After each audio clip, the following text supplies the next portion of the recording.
دعا دل سے کی جائے تو دل کا بوجھ ہلکا ہو جاتا ہے اور روح کا سکون بھی لوٹ آتا ہے۔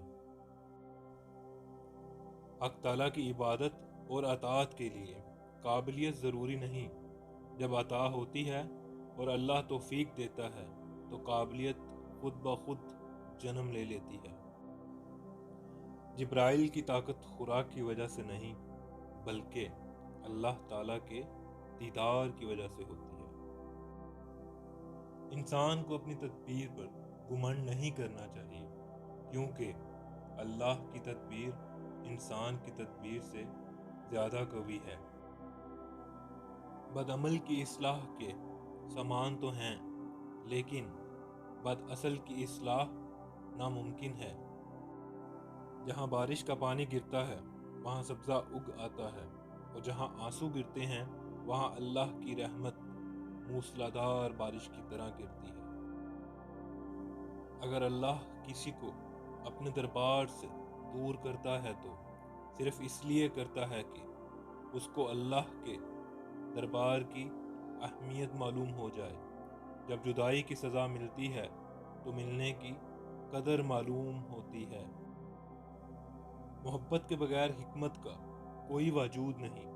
جب تک ہم خدا کی تخلیق سے محبت کرنا نہیں سیکھیں گے تب تک ہم محبت کی اصلیت نہیں جان سکتے اور نہ ہی خدا کو جان سکتے ہیں۔ اگر تم غور و فکر کرو تو زمین پر سب سے خوبصورت اور حسین جگہ تمہارا دل ہے، جہاں سے زندگی کا آغاز ہوتا ہے۔ یاد رکھو، کبھی بھی اچھا دن تمہارے پاس چل کر نہیں آئے گا، تمہیں ہی اچھے دن کی طرف چل کر جانا پڑے گا۔ ایک بات اپنے ذہن میں بٹھا لیجئے کہ اولیاء اللہ آدمی کے باطن میں جھانک سکتے ہیں۔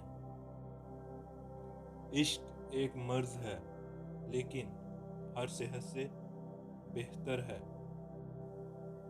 جب میں نے محبت کے بارے میں لکھنا چاہا تو میرا قلم ٹوٹ گیا اور کاغذ ٹکڑے ٹکڑے ہو گیا۔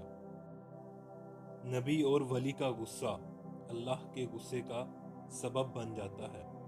اللہ اپنے دوستوں کا بدلہ لیتا ہے۔ دل سے گفتگو کا جوش اٹھنا دوستی کی علامت ہے، اور اگر الفت نہ ہو تو زبان بات کرنے سے رکتی ہے۔ عاشق جب اپنے آپ کو فنا کر دیتا ہے تو اس میں سے معشوق کی خوشبو آنے لگتی ہے۔ خرگوش ایک ایسا جانور ہے جس پر پانی ڈالو تو بے بہا دولت آنا شروع ہو جاتی ہے۔ جب سننے والے نافہم اور بے وقوف ہوں تو نکتے فرار اختیار کر لیتے ہیں۔ جب سننے والے میں اہلیت نہ ہو تو خاموشی بہتر ہے۔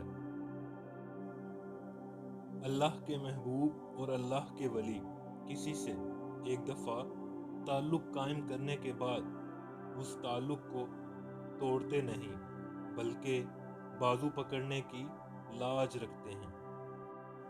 اپنی روح کا سودا کسی بھی چیز کے ساتھ مت کرو، یہ واحد چیز ہے جو تم اس دنیا میں لے کر آئے ہو اور صرف اسے ہی واپس لے کر جاؤ گے۔